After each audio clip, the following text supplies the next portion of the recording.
100 మందికి పైగా పురుషులతో శృంగారం చేసి బెదిరించి లక్షల రూపాయల డబ్బులు వసూలు చేసిన ఆదర్శ దంపతులు. మంచిర్యాల జిల్లా లక్షటిపేట మండలం వెంకట్రావుపేటకు చెందిన 31 ఏళ్ల ఒక వ్యక్తి కరీంనగర్ లో స్థిరపడి మార్బుల్ వ్యాపారం, ఇంటీరియర్ డెకరేషన్ చేసేవాడు. తనకి మంచిర్యాలకు చెందిన మహిళతో వివాహమయ్యింది.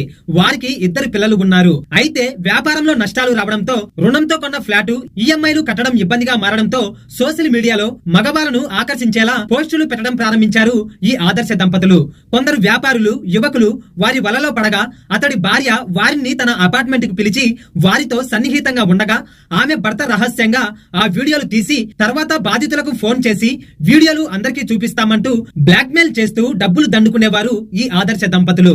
ఇలా 3 ఏళ్లలో సుమారు 100 మందికి పైగా పురుషులను బెదిరించి డబ్బులు వసూలు చేసుకున్నారు.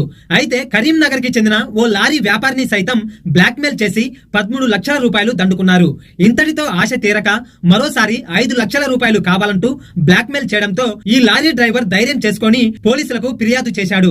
దీనితో పోలీసులు ఆ దంపతులను అదుపులోకి తీసుకుని విచారిస్తున్నారు. ఈ ఆదర్శ దంపతుల పైన మీ ఒపీనియన్ ఏమిటో కామెంట్ చేయండి. ఇటువంటి వారితో జాగ్రత్తగా ఉండాలని హెచ్చరిస్తూ మీ కరువులో ఉన్న ఫ్రెండ్స్ కి షేర్ చేయండి.